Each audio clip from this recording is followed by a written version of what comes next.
Então, nós vamos orar.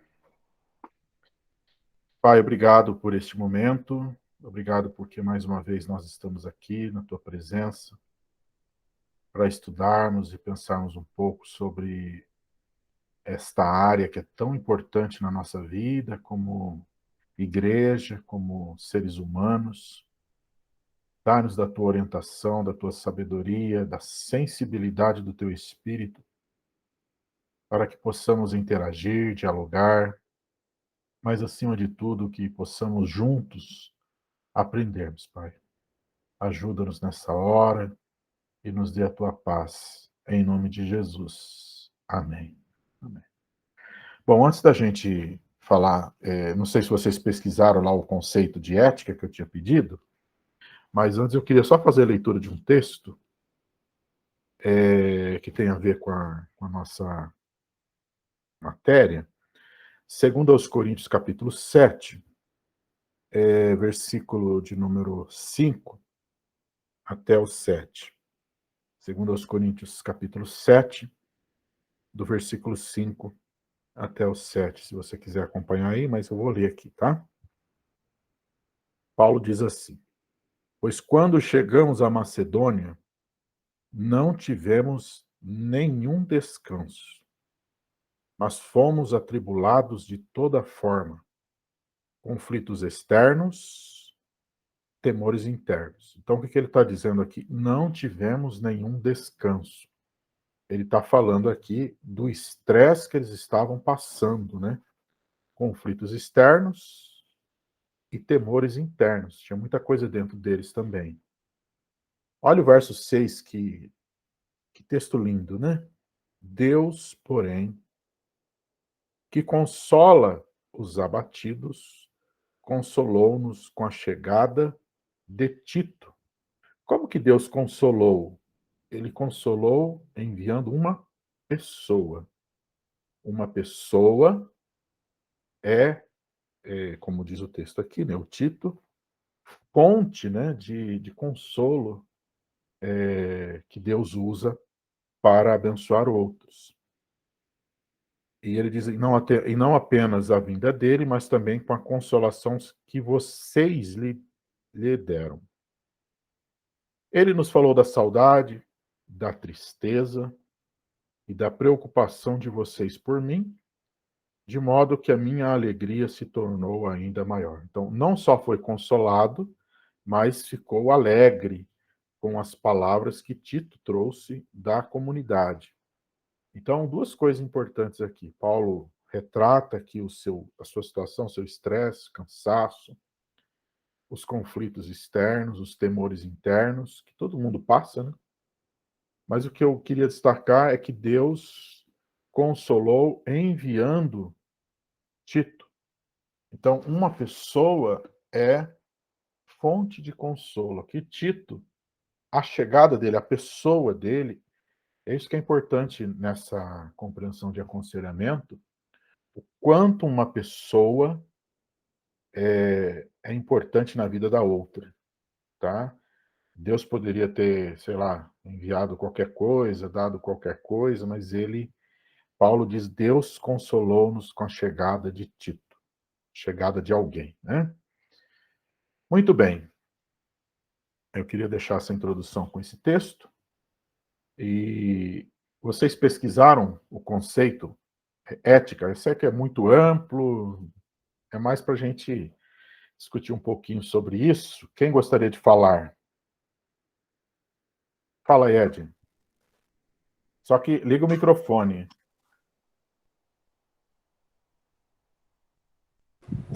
Isso. Princípios que regem uma sociedade.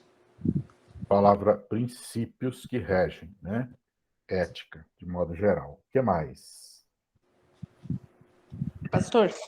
Pois não. Eu pesquisei teologia no sentido teológico, né?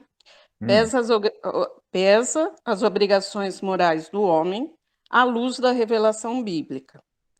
Aí, durante a semana, no editorial do Estadão, saiu sobre a Constituição Cidadã, né, os 33 anos, e falava sobre ética. E eu peguei algumas frases, tá? Legal.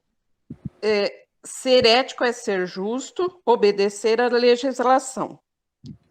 O princípio da moralidade tem como objetivo o comportamento ético. Aí depois ele diz assim: ética cumpre determinar os valores supremos do comportamento humano. Certo. Aí ele dá a diferença para moral, né? Ele fala: moral compete à moral extrair dos princípios éticos as regras que devem presidir a conduta de tal modo que cada ser humano possa se realizar com o igual objetivo dos demais numa comunidade equânime e justa. Uhum. Achei interessante. Legal. Muito boa pesquisa. Muito boa. O que mais?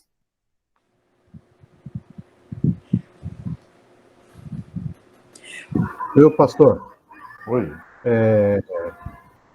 eu li também alguma coisa, né? E na realidade eu tinha uma literatura aqui já que eu tinha lido há algum tempo, e o autor ele questiona, né? Ele questiona, existe absolutos, né?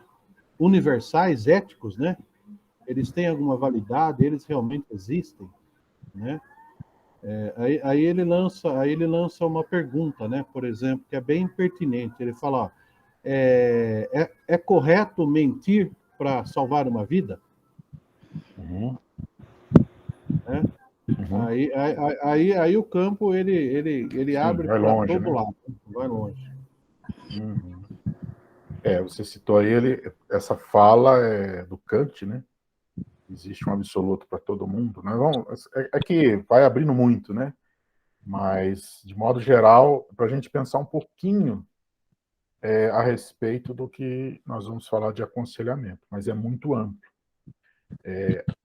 Alguém mais quer falar? Não sei se... Eu vou voltar nisso daí que o Josias citou daqui agora a pouco.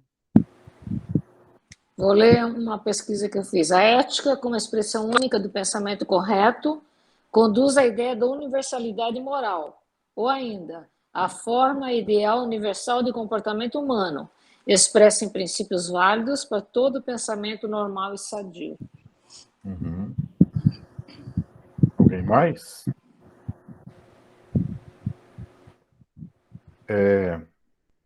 Veja, todas as citações que vocês fizeram, cada um de um escopo diferente, né? Tem a palavra princípios. Todas. E há distinções entre o que é ética e o que é moral, mas não vai dar tempo de a gente discutir isso aqui. A gente pode até fazer uma quinta temática sobre ética, tá? Mas que é muita coisa. Mas o que é importante a gente entender diante disso tudo? Por exemplo, a gente tem uma questão muito importante para pensar, que é quais são os nossos limites,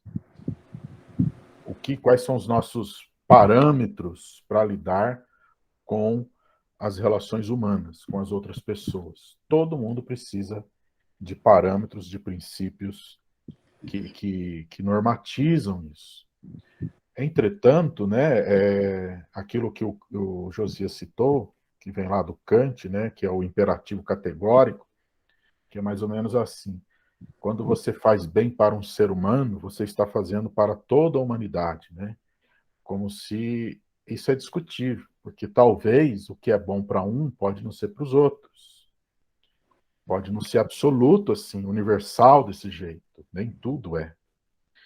É por isso que a gente precisa ter muito bem definido algumas coisas que nós vamos tratar aqui hoje, tá bom? Eu queria mais fazer essa provocação para a gente pensar sobre ética. Então, por exemplo, alguns defendem que ética e moral são diferentes, porque a moral é aquilo que você pratica. A ética são princípios. E esses princípios podem ser alguns absolutos, mas não todos são absolutos. Por exemplo, lembra da Raabe? Raabe lá da Bíblia? A Raabe, né? Qual foi a história dela? Quem lembra? Chegaram os espias, não é isso? Escondeu isso. Ele escondeu. E aí o pessoal de Jericó, ó, você viu eles aí? O que ela falou para eles? Não, Nunca vi mais gordo. Nunca sei. É assim, já foram. Ela mentiu, não mentiu? mentiu. Mentiu. Naquele momento, o que valia mais? A vida daquelas pessoas ou ela dizer a verdade e aquelas pessoas morrerem. Então, perceba como as coisas não são tão simples assim. Ela optou pela vida. Eu não estou dizendo aqui que é correto mentir, mas eu estou dizendo que a gente precisa pensar de uma forma mais complexa sobre as coisas. Quando a gente vai lidar com a outra pessoa, a gente tem que tomar muito cuidado, porque às vezes na cabeça da gente tem certo e errado. E quando a gente só pensa em certo e errado, como se fosse algo assim, meramente apenas isso, sem avaliar o ser humano, avaliar o contexto, avaliar as justificativas, eu não estou dizendo que você tem que concordar ou discordar. Eu estou dizendo que a gente tem que ter parâmetros que nos leve a compreender a situação da pessoa, tá? Então eu queria aqui entrar num slide aqui, eu vou tentar colocar aqui. Se alguém quiser falar, pode me interromper, que eu não acho que eu não vou enxergá-los, eu vou ver o slide aqui, tá? Então vamos lá, ética, princípios. Então essa palavra ética, ela é muito ampla, ela tem na filosofia, ela tem na teologia, no direito, enfim, ela é muito ampla, é um espectro muito grande. E eu queria pensar um pouco agora nesta relação que nós estamos conversando aqui sobre aconselhamento. Então, quando uma pessoa vai se abrir com você, isso aqui a gente discute muito em ética pastoral, em aconselhamento pastoral, mas isso vale para todo mundo, tá? Isso aqui não é só para pastor, é para todo mundo. Algumas coisas que são importantes para nós. Primeiro delas, sigilo. O que é sigilo, gente? Quem pode me dizer o que é sigilo? É não passar a informação para outras pessoas. Isso. Sigilo é você guardar para você. Então, assim, o que mais? O que essa palavra te lembra? Sigilo, além de não passar informação para os outros. O que mais? Confiança. Confiança. Essa é uma palavra, gente, que é muito importante para um conselheiro e uma conselheira. A gente precisa ter o mínimo de confiança. Uma pessoa só vai se abrir com a outra se ela tiver o mínimo de confiança, né? O mínimo de pessoa ter aquela segurança de que você vai ouvir e vai ficar com você. É claro que há situações que você pode perguntar para ela, não tem nenhum problema, tá? Você pode perguntar, escuta, essa é uma situação bastante delicada. Você me permite compartilhar isso com alguém ou não? Você pode perguntar, porque talvez você pode compartilhar com alguém para te ajudar a pensar a situação. Mas se ela falar assim, não, então é não. É muito importante que você pode perguntar para ela, não tem problema.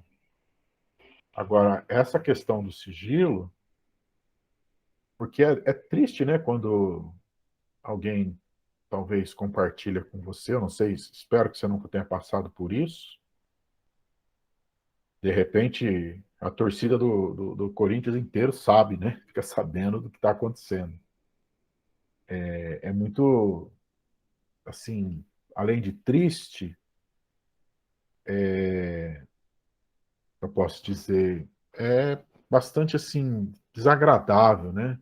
Porque você confiou conversar com alguém e aí de repente estão muitas pessoas sabendo dos seus problemas. A gente tem que tomar certo, quando fala de ética, princípios, um princípio importante é você ter condições, você se conhece, né? Você se conhece, saber que você precisa guardar para você ou com a devida autorização da pessoa, você compartilhar com mais alguém. Você pode perguntar, você não precisa prometer guardar segredo para o túmulo. Você pergunta para a pessoa, escuta, eu posso compartilhar isso com alguma pessoa da minha confiança? Se você acha que isso vai te ajudar, né? Mas sempre com a autorização da pessoa. Mas o sigilo é muito importante. Hoje nós vivemos um período bastante interessante de profundas transformações na nossa sociedade. Eu não sei se você já observou, se você já reparou nas redes sociais. Acho que já, né? Tem pessoas que descarregam o coração nas redes sociais, abrem, falam coisas profundas, íntimas da vida dela, né? Eu fico assim impressionado com isso. As pessoas estão assim, a gente percebe isso nas redes, né? Pessoas que estão escancarando de uma forma tão aberta nas redes sociais, que todo mundo ali tem acesso e vê. Muitas vezes dizendo coisas que ela enxerga daquele jeito, que talvez não seja aquilo, mas ela enxerga que ela está sendo vítima, que ela está passando por situações, ela está dizendo o que ela pensa, o que ela sente ali, assim abertamente. E as redes sociais não são o lugar ou os lugares mais adequados para esse tipo de coisa, né? Aí você vê os comentários embaixo, né? É assim, eu acho isso triste, sabe? É uma coisa assim muito que desvaloriza a própria pessoa. A nossa vida, deve ser valorizada. Você tem que pensar assim, poxa, eu creio nesse princípio, como nós demos aqui em Corinto, né?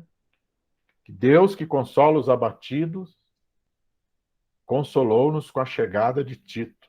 Deus envia pessoas para nos abençoar, para nos ouvir, para nos aconselhar. Mas é claro que quando uma pessoa joga na rede social, escancara a vida assim, é, é muito, é muito triste, eu particularmente dizendo, né? Porque ali não é um lugar para isso, né? Não é um ambiente adequado para isso, não é. Ali não tem sigilo, ali não tem.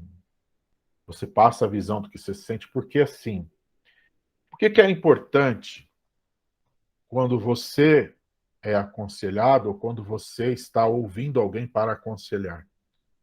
Porque talvez a pessoa vai te ajudar a enxergar as coisas com outros olhares, não do jeito que você está vendo apenas. Isso é muito comum.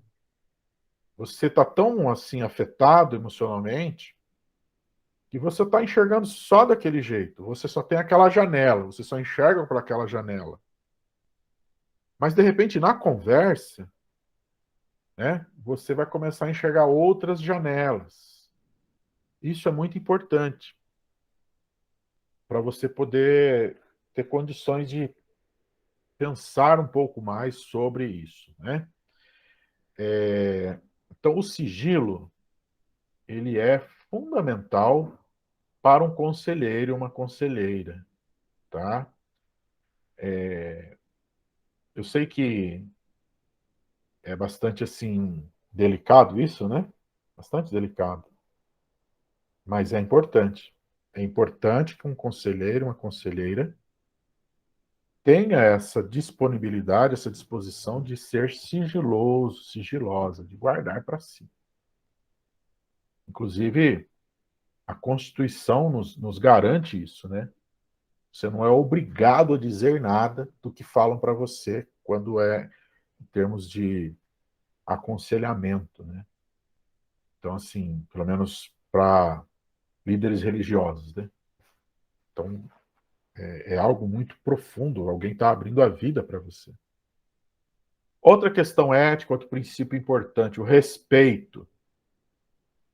Respeito. É interessante essa palavra, né?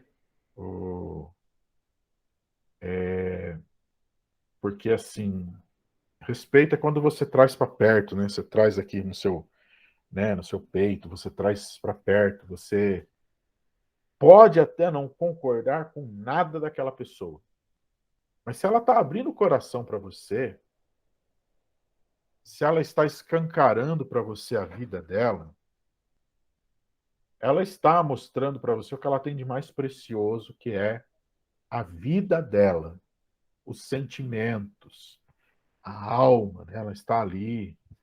E às vezes a gente, naquele afã, né, de querer resolver, por isso que a gente precisa ter, de tudo que nós conversamos até agora, né, não se sinta obrigado a resolver o problema da pessoa. Ela tem que resolver isso. No máximo, você vai ajudá-la a se encontrar, a poder ter uma direção de Deus até para a vida dela, mas ela que tem que decidir. Respeito.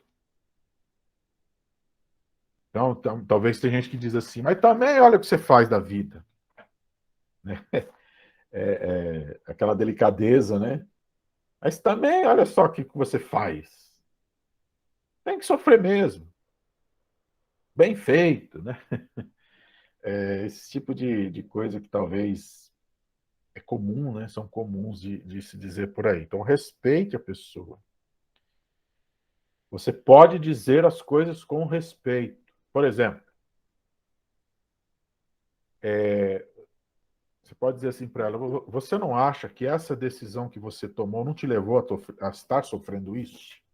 Olha como você diz e leva a pessoa a pensar, né? Será que a tua negligência na tomada dessa decisão, você ficar protelando as coisas, não está levando a isso? Então, você leva a pessoa a pensar, com respeito, né? Será que não falta um pouco de iniciativa da sua parte para mudar isso? Né? Será que é isso mesmo que você está dizendo? Você tem certeza disso? Você tem certeza que realmente essa pessoa não gosta de você? Mas com respeito. A gente confronta com respeito, tá?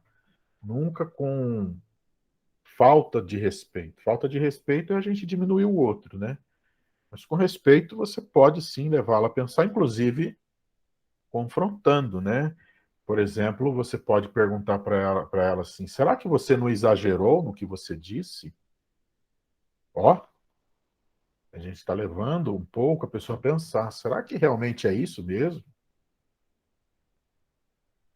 Será que é desse jeito que você está sentindo tudo? É isso mesmo? Leva a pessoa a pensar, né? Mas com respeito. Mesmo que você não concorde. Tem muita coisa que você não vai concordar. Talvez há coisas que você tem até dificuldade de lidar, né? Talvez uma pessoa vai chegar para você, veja, gente, o que eu estou falando aqui, a gente está conversando com crentes maduros aqui, né? Talvez uma pessoa vai chegar para você e vai confessar um pecado para você. E aí? Né? Como é que você vai fazer? Se você não tiver o. Você não tem que concordar com o que ela fez, e geralmente quando chega nesse ponto é porque provavelmente a pessoa está arrependida, não sabe o que fazer. O respeito pela pessoa. Aí, direcioná-la, né, obviamente, dentro daquilo que. Para ajudá-la. Mas o respeito. Se não, se for só para censurá-la, uma pessoa que já está cheia de culpa vai ficar mais atormentada ainda, né? Então, geralmente, as pessoas procuram porque querem um consolo, porque querem um alento, um alívio, porque querem direção, porque querem, talvez aí até mesmo alguém que lhe esteja com ela nesse momento extremamente delicado, tá? Não ser invasivo ou invasiva. Deixa eu perguntar para você me ajudar um pouquinho. O que é alguém invasivo? O que é isso, gente? Vamos lá, me ajude aí. É fazer um monte de pergunta para a pessoa. Isso. Isso é invasivo, né? Eu sei porque eu tenho esse costume. Eu penso assim que, às vezes, eu só estava falando da pessoa chegar e, de repente, está falando sobre um pecado, né? Mas pode chegar e falar, olha, eu estou em pecado, mas não necessariamente ela vai falar, às vezes, o pecado. Tem que esperar ela falar, né? Mas o que você pecou? Mas como é que foi? Quantas vezes? Mas o que foi? Né? Então, eu penso que isso é ser invasivo, por exemplo. Isso, bom exemplo. Você quer saber os detalhes, né? Como é que é? É muito mais para satisfazer a curiosidade do que, né, para ajudar a pessoa. Mas é verdade. Tem gente que é assim. Você fica assim, né? Doido, nossa, como que é isso, né? Conta aí, né? Não, tem coisas que, assim, a gente não precisa ficar nos pormenores. Mas eu não gosto de ficar em dúvida, sabe?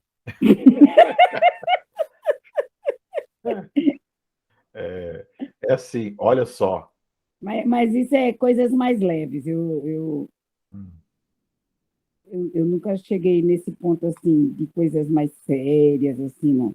Mas eu Olá, mas preciso... você nunca estava em aconselhamento quando você fez isso. Isso é sua vida diária. Então, isso que eu estou dizendo, minha vida diária é assim. Mas, assim, não em aconselhamento, é coisa séria isso. Mas, Sim. assim, eu sou do tipo que fico perguntando mesmo, se for assim no dia a dia. Não fico... Olha só. Ó, no dia a dia eu não faço muito rodeio, sabe? Agora, interessante que eu sou uma pessoa que tem um comportamento, se for no dia a dia, né? E tem outro comportamento se for uma coisa séria, se alguém vier. Por exemplo, quando eu estava na gestão, eu recebia muitas pessoas, as pessoas vinham me contar coisas, queria, tipo, assim, abrir o coração mesmo, e eu tinha um outro comportamento, eu tinha mais um comportamento de assim, vamos dizer assim, profissional, uma pessoa, eu utilizava o método ético cristão, né? Eu tinha mais jeito para ouvir. Agora, assim, no dia a dia, eu sou mais estabanada. É interessante como eu noto isso, que eu tenho, assim, esses dois comportamentos. Não, legal. Você sabe separar as coisas, né? Isso é importante. Por De exemplo, vez em quando eu dou umas bolas fora, assim, no dia a dia, sabe? Não entendi. precisava perguntar tanto. Em aconselhamento, isso é muito legal, foi bom você colocar isso. Você não precisa ficar perguntando. Obrigado por me fazer pensar isso aqui. Por exemplo, você pode simplesmente dizer para a pessoa assim: eu percebo que você está angustiado ou desconfortável em falar sobre isso, fique muito à vontade, tá? Você não é. Se você não quiser falar, fique muito à vontade, porque eu percebo que isso está sendo difícil para você. Mas se te fizer bem, fique à vontade em falar também, tá? Você não precisa ficar fazendo pergunta para a pessoa. É só você perceber o sentimento dela. Eu percebo que para você está desconfortável. Fique muito à vontade. Se você não quiser falar, eu vou entender, tá? Mas se você acha que deve falar, eu estou aqui para te ouvir. Você desarma, entendeu? Você se desarma para a pessoa. Agora, se ficar fazendo pergunta, aí você vai complicar o negócio, porque aí a pessoa se arma. Porque ela fica pensando assim, puxa vida, falo, não falo, né? Então, a gente tem que ter muito esse cuidado para não ser invasivo, ou invasiva com a pessoa. É muito mais uma observação. Gente, lembra que nós falamos nas primeiras aulas? Preste atenção no olhar das pessoas. Preste atenção na fala, do jeito que ela fala. Preste atenção nas mãos. Às vezes as mãos estão suando. A pessoa está angustiada. Se você ficar enchendo de pergunta, né? Então, às vezes é melhor você falar assim, olha, se você não se sentir à vontade, eu vou entender. Ou até mesmo, naquele momento, se você quiser falar, vamos orar, vamos fazer uma oração. Olha, não tem problema. Mas só não seja invasivo, porque é um negócio muito desagradável isso. Às vezes a nossa vontade de ajudar, talvez, vamos pensar por aí, né? Nos leva a ter atitudes que machucam as pessoas, né? Ser invasiva, né? Você pergunta, mas por que você fez isso? Olha que coisa! Né? Por quê? Meu Deus. Ô, pastor, Oi? eu penso que a gente usando o que o senhor já falou logo no começo, na primeira aula, para usar do princípio que a gente tem que mais ouvir do que falar, isso já vai nos ajudar a não ter esses erros também, né? Sim. Sabe por quê? Olha, gente, tem situações que a pessoa não precisa nem falar, você está olhando, você está vendo. Você está vendo a angústia da pessoa, a ansiedade. Outro dia eu estava no trânsito, eu sou um pouquinho estressado no trânsito, eu confesso, sabe? Eu estava no trânsito assim, olhei na minha frente, uma pessoa abriu o vidro do carro com um cigarro na mão, com a mão para fora, assim, tremendo, sabe? Eu falei, puxa, essa pessoa está numa ansiedade, num estado de nervo ali que eu fiquei pensando, deve estar passando uma situação muito difícil na vida, né? Então, as mãos dizem muita coisa. Aprender a observar as pessoas. Olhar, a pessoa começa a roer unhas, a pessoa começa a ficar tensa, né? Endurece aqui os ombros. Então, é importante que você deixe o ambiente bem tranquilo, sabe? Bem leve. O seu tom de voz é importante. Se você ficar falando, sabe, de uma forma mais assim, assertiva, seu tom de voz faz muita diferença. Tranquiliza ou deixa mais inquieto ainda a pessoa. Então, cuidado para não ser invasivo. Preste atenção na pessoa. Não só no que ela vai dizer, mas na pessoa também. Porque, na verdade, o alvo ali é a pessoa, né? É claro que você vai prestar atenção no que ela vai te dizer, mas preste atenção na pessoa também, tá bom? Não ser invasivo, invasiva. Cuidado, vença a tentação de querer saber demais. Deixe que a pessoa fale. Então, trabalhe os sentimentos dela, tá? Observar os limites. O que é isso? O que é observar os limites? É muito importante você observar os limites. Por exemplo, até onde você deve ir nessa conversa. De repente você percebe que essa conversa está complicada, ela começa a ficar falando mal dos outros para você ali naquela conversa, por exemplo. Não vai fazer bem aqui. Então você pode dizer, olha, vamos focar em você. Isso é um exemplo, tá? Um exemplo. Mas tem muitos limites que você precisa prestar atenção. Prestar atenção na pessoa e em você. Prestar atenção nos limites. PR. Pois não. Então, eu já tive uma experiência assim, por exemplo, tá? Vou dar um exemplo que não é da história, tá? Mas vamos supor que uma amiga minha, uma conhecida minha, vem conversar, é cristã, e tá falando, um exemplo, tá traindo o marido, tá? Não foi isso que aconteceu, é uma conjectura só. Traiu o marido, tá ouvindo, ela tá arrependida, você vai orar por ela, né? Obviamente, não tem como não falar que tá certo, né, pastor, né? Mas, assim, e a pessoa sofre tudo, né, tal, e você tá orando, tá conversando. Aí, daqui um tempo, sabe, é a mesma situação, é a mesma situação. Eu já parei, assim, sabe, como nem diz o povo, já entreguei para Deus, porque, assim, eu vi o meu limite. Porque aí eu ia começar a falar coisas erradas, fazer coisa errada, e é que nem o senhor falou, isso é uma opção da pessoa, a pessoa que tem Isso. que decidir. Então, ó, a pessoa ficou meio chateada, eu pedi muita sabedoria para Deus, para falar com uma voz mais assim delicada, né, que minha voz não é delicada. Então eu falei assim, ó, sobre esse assunto, eu não gostaria mais de conversar com você, eu gostaria, sim, continuamos com a amizade, se precisar de orando, eu estou orando sempre por você, né, se quiser sair, a gente, né, prosear, dar risada, mas, assim, sobre esse assunto, eu gostaria de não conversar. Eu não sei se eu fiz certo, mas, assim, pastor, na época eu estava me protegendo, sabe, porque o senhor falou de limite, eu lembrei disso, assim, sabe? É o limite da pessoa, mas é o limite nosso também. Sim. Acho que é limite Ô, tanto... Acho Maribel, que Oi. eu vou dar 0 para você na sua redação.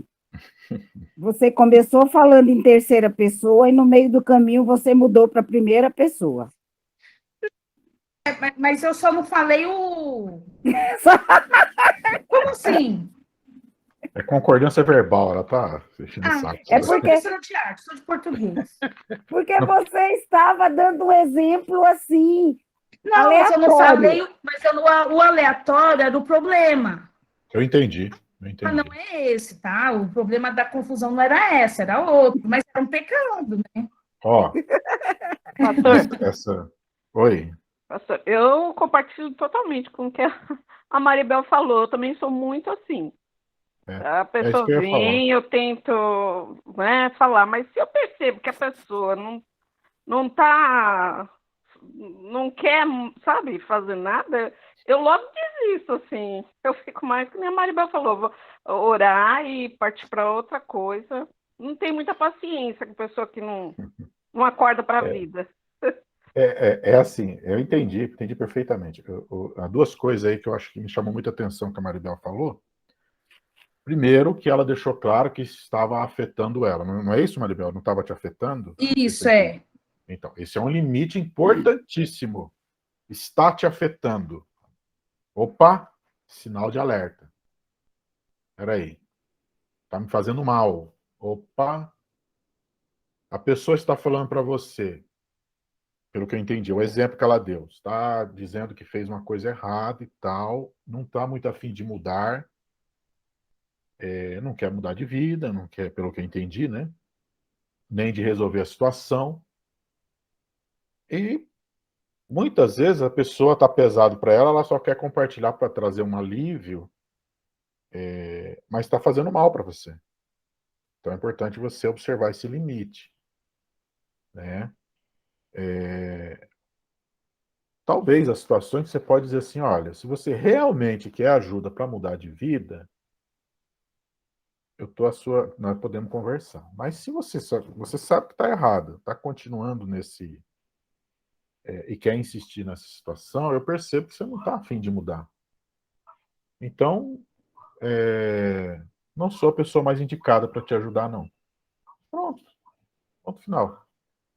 É o que foi feito, né? O exemplo que você deu aí. Isso, justamente, eu falei mais ou menos isso que você falou mesmo. Se você mudar de ideia, se para essa conclusão que nesse tempo todo de conversa a gente tirou juntas aqui, orando, aí sim, aí dá para a gente, eu estou aqui para te ajudar, a gente volta a falar, não, mas caso contrário, esse assunto eu não quero mais falar, não.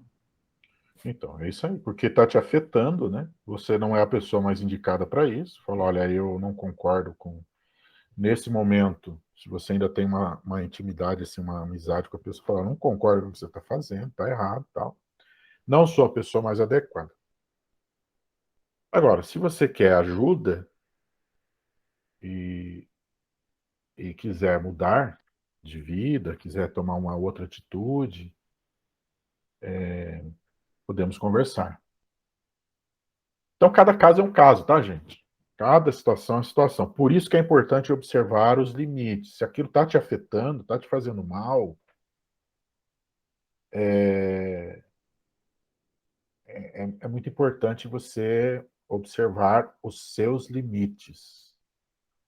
Até onde essa coisa está indo, tá? Então, eu estou dando exemplos aqui, porque você pode ser que alguém que tem um comportamento tóxico, você já sabe essa expressão moda, tudo da moda agora, né? Pessoas tóxicas, amargas, difíceis, que vêm conversar com você. Aquilo te faz muito mal. Suga. Te suga. Isso, te faz muito mal. E você percebe que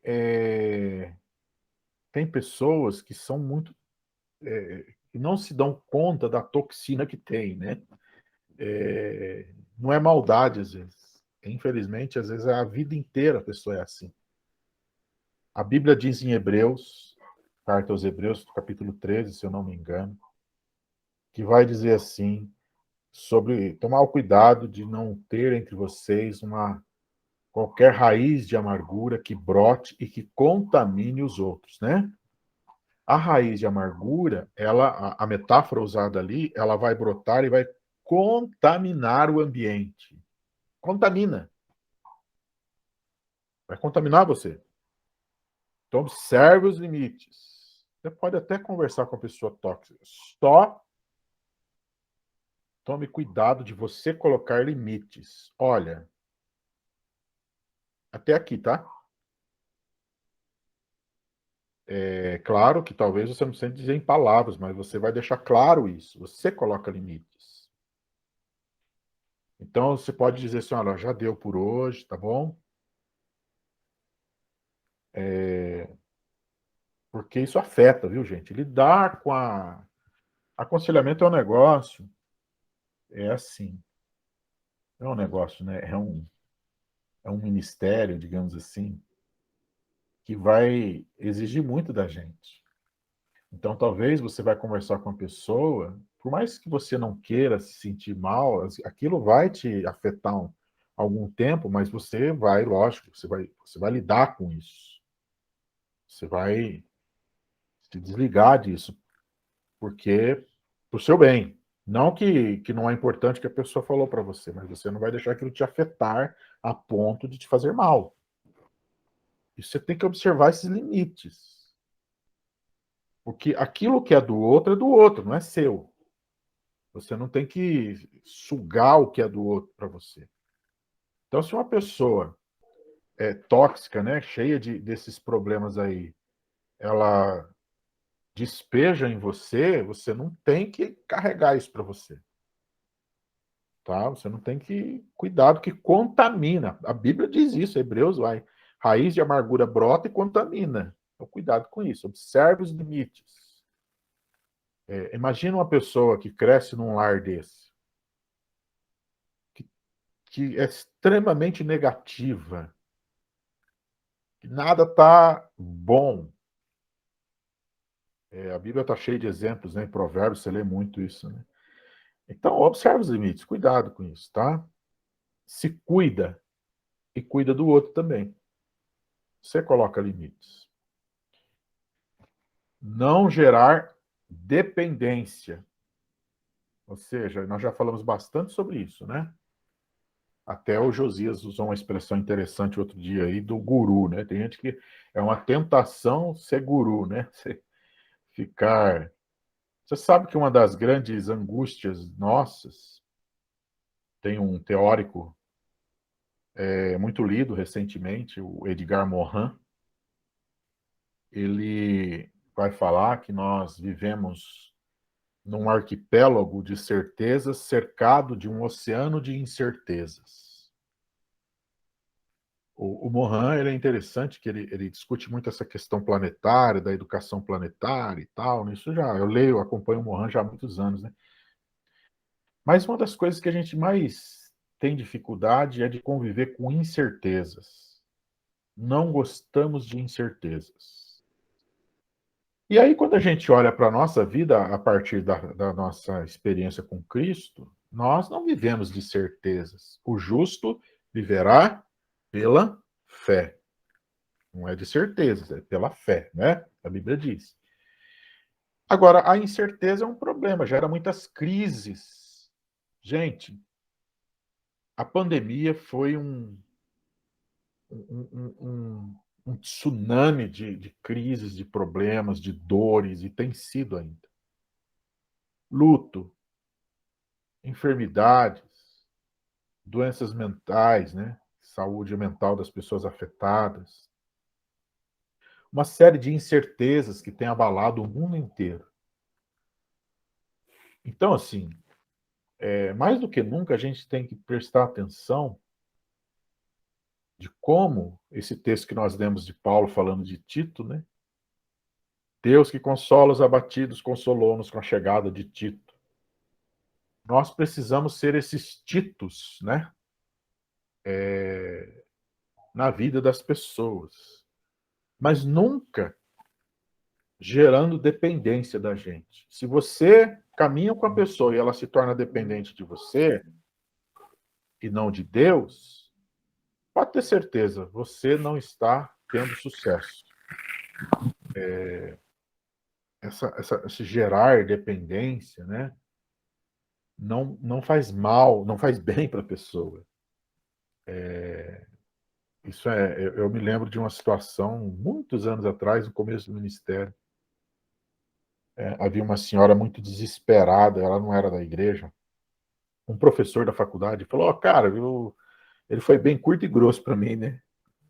Ele falou assim: eu detesto aconselhamento, não sou bom conselheiro, e eu conheço uma pessoa que está passando uma situação que eu vou mandar ela ligar para você. Desse jeito, né? Tá bom? Não conheço. Aí ela me ligou. E ela tinha um neto que usava droga. Nós vamos falar sobre adicção no próximo encontro. Aí eu falei, só que ela queria que eu resolvesse o problema do neto. Mas o neto não estava nem aí. E ela me ligava de madrugada, me ligava à noite, me ligava de tarde. Eu estava assim, não aguentava mais. E aí, a gente começa a perceber que não era só o neto que tinha problema, ela tinha também. E eu, graças a Deus, me compadeci da pessoa. Eu não tive aquele olhar assim, pô, larga do meu pé, né? Não. Eu me compadeci. Aí eu ouvi, posso orar pela senhora? Pelo telefone. Aí ela se acalmava. E eu percebi que era uma pessoa doente, sabe? Ela não queria se tratar até. Eu falei, por que a senhora não procura terapia, né, e tal? Falei de Jesus para ela. Mas tem casos que você vai falar, bom, ela não pode ficar dependente de mim. Mas você, quando tem pessoas assim, você percebe quando a pessoa está ficando dependente de você. Não alimente isso. Você vai fazer mais mal para a pessoa do que bem. Porque se você ficar falando para ela o que ela para ela fazer, ela vai decidir, de repente dá certo, a próxima vez ela quer saber o que vai fazer, ela vai te perguntar. Você não levou ela a uma autonomia, que é o outro quadro que nós vamos ver aqui. Então, isso é um problema. As pessoas têm que ser responsáveis pelos seus atos, suas escolhas, sejam certas ou erradas, mas elas têm que ser autônomas.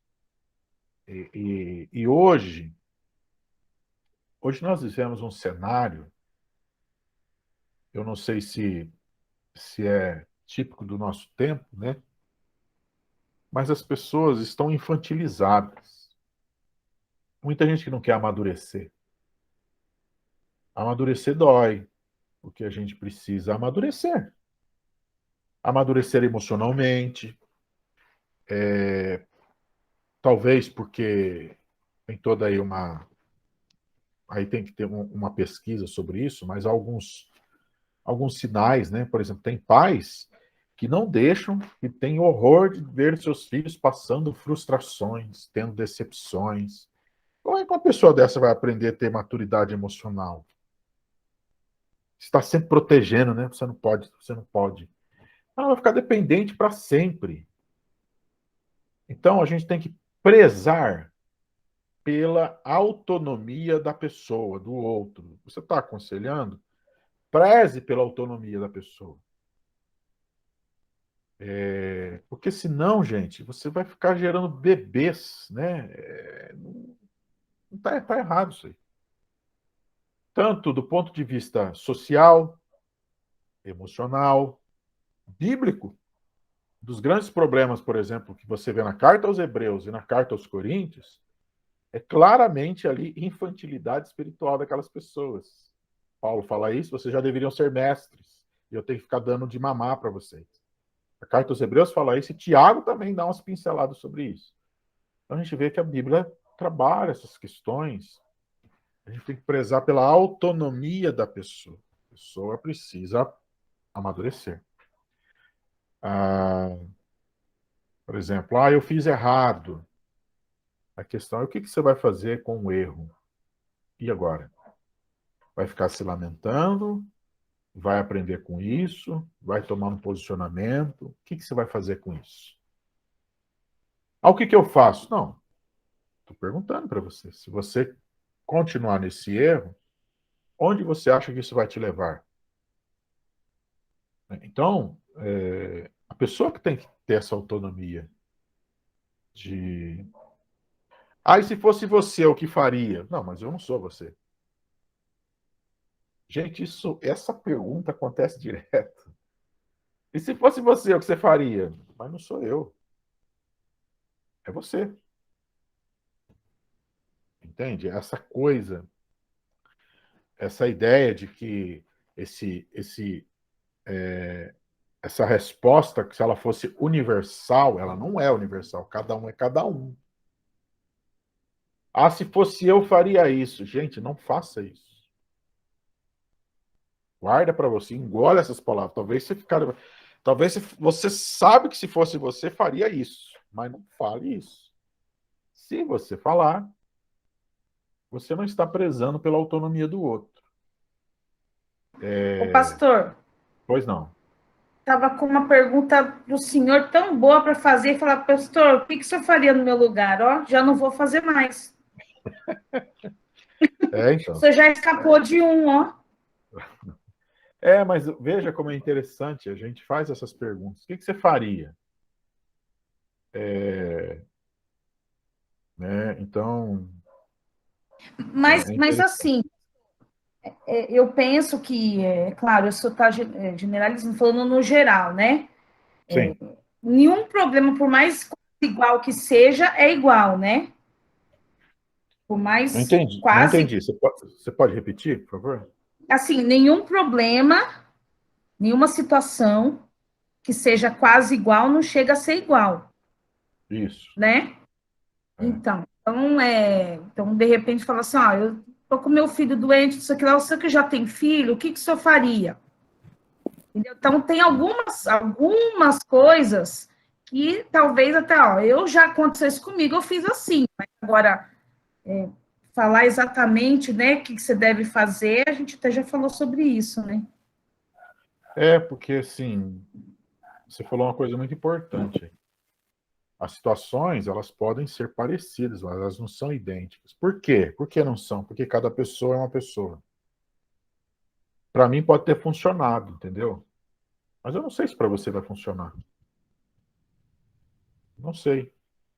É claro que aí tem situações, por exemplo, tem coisas que leva no médico, né? É um exemplo, né?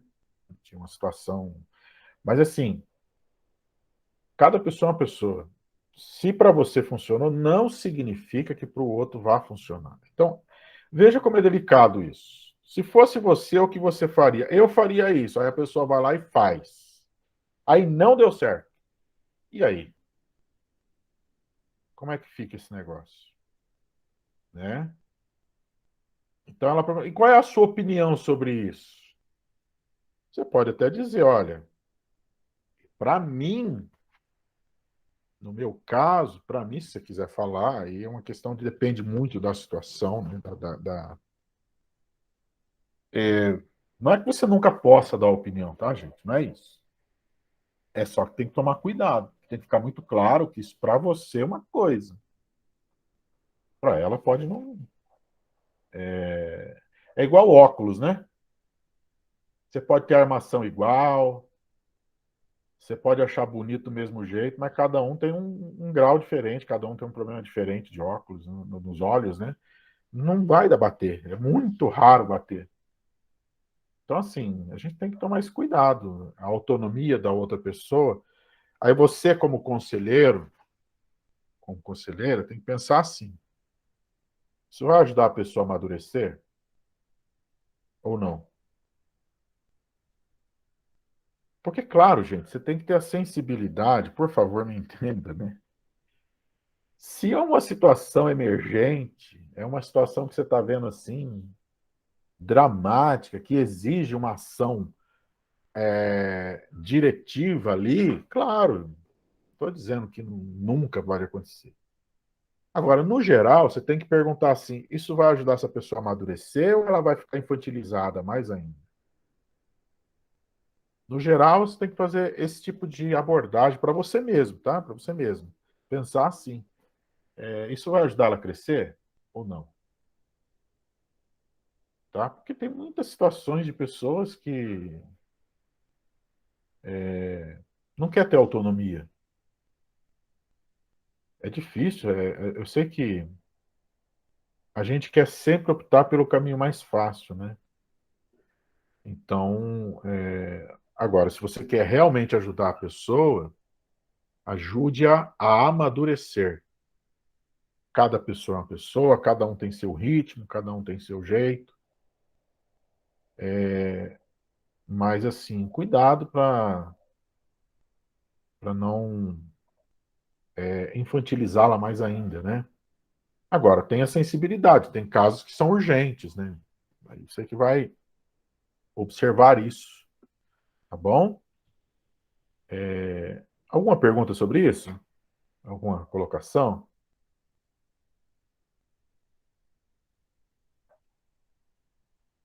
Bom, Pastor, oi, aquela senhora que está viúva, hoje, sei. hoje ela veio aqui e chorou, chorou. Aí eu mudava de assunto. Agora eu estava pensando que eu podia falar para ela assim, que se ela continuar chorando assim, ela pode ficar doente, porque eu tive um período difícil e eu fiquei com herpes, porque eu não aceitava a situação. Acho que eu posso falar isso, né? Olha aqui, ó, algumas situações possíveis que nós vamos falar semana passada, meu Deus, semana que vem, né? Aqui, ó, morte, o luto. Existem algumas fases, ó. A negação, a raiva, a negociação, nós vamos falar sobre isso, a interiorização, até chegar na aceitação. Geralmente, ela tá assim, tá muito recente, não sei se é o caso dela, e ela tá vivendo esses momentos aí, né? Ela tá tentando lidar com isso. O melhor a fazer, Ed, ainda, por exemplo, você teve que lidar com isso, né? Tem um pouquinho de paciência, deixa ela chorar, ore com ela. É assim, importante acompanhar o processo. Então, assim, cada um lida de um jeito, né? Mas existe esse momento da negação que é muito grande, né? É uma perda, é inaceitável. Tem aquele momento da raiva. Então tem várias fases do luto e cada um lida de um jeito com ela, né? O que é importante observar que pode acontecer, tem pessoas que vivem um luto eterno, que não enterrou o marido, a esposa, não enterrou o defunto, né? Tem gente que não aceita mesmo, não enterra. Agora tem que observar, ter paciência, porque tem essas fases, né? E a pessoa precisa lidar com isso. Se ela está indo na sua casa, é que ela está encontrando alguém para pelo menos estar com ela naquele momento, né? Que cada um tem uma forma de lidar com isso. Mas às vezes você pode dizer para ela, vamos sair junto, vamos conversar, vamos falar de outra coisa. Mas deixa ela falar primeiro, chorar, ore com ela, e depois tenta sair um pouco, porque ela tem que viver essas fases, né? Tá bom? Mas a gente vai falar mais sobre isso semana que vem, tá Viu, bom? pastor? Oi? Viu, pastor? Nesse caso de morte, de perda, né? Tem o oposto também, sabe? Uhum. Por uma experiência, né? Que faleceu, né? Faleceu lá o marido lá tal, né? Aí no culto fúnebre e coisa e tal, aí o pastor compadecido, né? Falou, irmã, se eu pudesse, eu oraria para trazer o irmão de volta. Aí ela falou, não, para, deixa como tá. Uhum. Deixa como tá, porque não, tá tudo bem, assim, sabe? Não havia aquele sofrimento no luto, sabe? É. Aconteceu, Então. é uma experiência até estranha, mas realmente acontece às vezes, né? Aconteceu. Sabe por quê? Assim, tem pessoas que cada caso é um caso, tá, gente? Eu estou aqui hipotético, não estou dizendo, não sei o caso de. Mas, por exemplo, quando alguém perde uma outra pessoa, muitas vezes não é a falta necessariamente que a pessoa está fazendo para ela, mas é muito mais porque ela era dependente da outra pessoa em tudo, ela projetou toda a vida naquela pessoa e agora acabou, né? Então, tem muitas situações e situações que precisam ser avaliadas, né? Mas no caso em específico, eu acho que agora no momento é ouvir, orar com ela e ter um pouquinho de paciência nesse tempo, né? Porque eu acho que é muito recente ainda, né, Ied? Eu acho que é recente, né? Bom, semana que vem a gente vai ver algumas situações possíveis, que hoje eu prometi que eu não ia avançar o tempo, né? Então, aí o que eu queria pedir uma tarefinha para vocês para a semana que vem.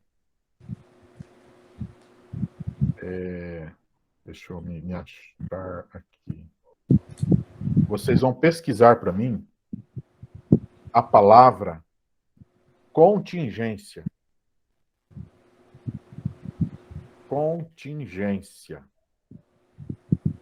É claro que vocês vão pesquisar essa palavra dentro daquilo que nós estamos conversando aqui, como na conjuntura humana, tá? Porque contingência tem vários significados, assim como ética, contingência tem. Por exemplo, na filosofia tem um significado, na teologia, o que é contingência. Por que nós somos contingentes? Tá bom? Então, é isso aí, nós vamos conversar na semana que vem, mas eu queria que você pesquisasse isso. O que é contingência? Nós vamos introduzir o assunto com essa palavrinha. Ela vai nos provocar bastante a semana que vem, principalmente a gente que é de igreja, né? A gente quer responder coisas que a gente não sabe responder, e essa palavra vai nos ajudar um pouco a pensar sobre isso, tá bom? Beleza? Alguém quer falar alguma coisa? O último item é para não gerar dependência, e o último qual que foi? Prezar pela autonomia do outro. Ah, tá. Valeu. Autonomia, tá bom? É a maturidade. Alguns teóricos, né? Esses dias eu estava lendo uma pessoa, mas ele trabalha mais na questão da teologia pastoral, né? Que discute justamente isso, da dificuldade que as pessoas têm de querer amadurecer. é uma dificuldade. A gente não gosta, as pessoas estão resistindo a isso. Aí ele começa a dar exemplos na estética, né? As pessoas não aceitam ter a idade que tem, não aceitam ter. E aí vai, né? Já quer amadurecer em forma e muito menos emocionalmente. Né? Então, para a gente pensar sobre isso, quando você lidar com o outro, pense no que nós conversamos hoje aí, tá bom? Repetindo o texto que nós lemos no começo, Deus que consola os abatidos, nos consolou com a chegada de Tito. Deus usa a gente para nos ajudar, tá bom? Vamos orar mais uma vez? Agradecer a Deus, né, por esse momento, espero que tenha ajudado bastante hoje. Aí na semana que vem a gente vai fechar discutindo a contingência e as situações possíveis que a gente lida muito. Vão ser situações hipotéticas, mas muito práticas, tá? Muito práticas mesmo, para a gente pensar um pouquinho aí, tá bom? Vamos orar? Eu vou pedir para Laudeci, você pode orar, por favor? Posso sim.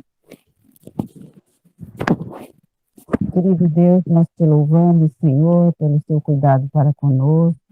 Obrigada, Pai, por este momento em que podemos aprender mais sobre como demonstrar o nosso amor e o nosso cuidado para com o outro, com sabedoria, com discernimento. Obrigada, Deus, por esses ensinamentos.